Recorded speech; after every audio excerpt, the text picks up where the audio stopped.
Space Foundation for a very successful 25th anniversary symposium. It's very cool.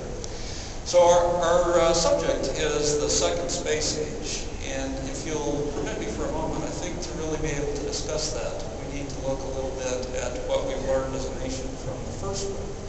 And I think that's important because I think we need to understand how we got to the place that we were at, and to examine the wisdom that was learned during that time, wisdom that was from a lot of valuable experience and sometimes hard-fought lessons.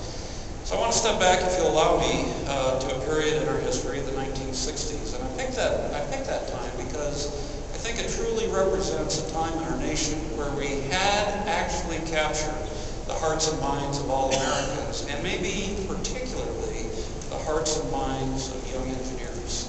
I can say that I feel that that's a time when we as a nation were aligned as a purpose. We knew where we were going and what success looked like. I can tell you from my own experience as a kid growing up in the San Fernando Valley of California, and the excitement that was around, because regularly you could see and feel engine tests from Santa Susana, and you could see the effects of launches from Vandenberg, and it was a very exciting time. It certainly made me want to be a part of it, and I think all around the country, it created the desire for engineers with energy, enthusiasm, and commitment to our space industry, and that commitment allowed the United States to reach unprecedented capabilities in space. Fast forward a little bit to the 90s, the space industry made an attempt to reduce costs through acquisition reform. I think as an industry, we lost some discipline at that time. Some of the new work slowed. We lost some excitement in that workforce, and that had some effects. I think many programs felt the effects of that. As a business, we've been rebuilding. I know that Raytheon has been doing that, and I know that many others in industry and government have been doing the same. We've come a long way. We put back in discipline and program controls and better insight, and all of those programs are improving. And I think the industry is headed the right way so that we can respond to new needs. But I will also say that for a nation, I think ultimately that will not be enough. I think that's true because the risks that we face in the second space age are different than those we faced in the first. Rogue nations and rogue actors do exist.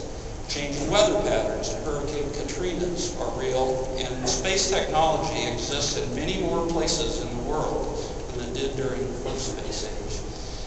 I think you come to the conclusion that the safety and security for all Americans is incredibly well tied to excellence with, assured access to, and innovation in all of our space activities. So I think if you look back at the past 4 or 5 decades, the path is clear.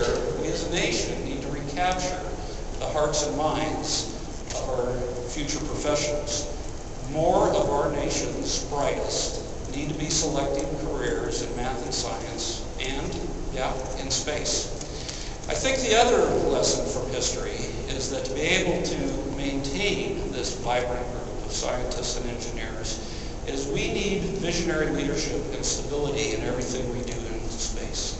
We need to do a better job of inspiring the young to pick us as a career.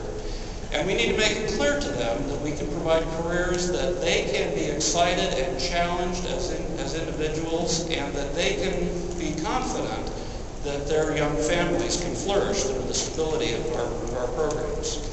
I think that will help us recapture that imagination and excitement and our sense of purpose that was so prevalent in the 60s. We also will need to make sure as a nation that innovation has an equal partnership with discipline. We'll need to do both. And we'll need to be mindful of any unnecessary bureaucracy that could potentially compel young professionals to look elsewhere. The future of our business will come through technological breakthroughs, and those breakthroughs will come from places that are allowed to and encouraged to innovate.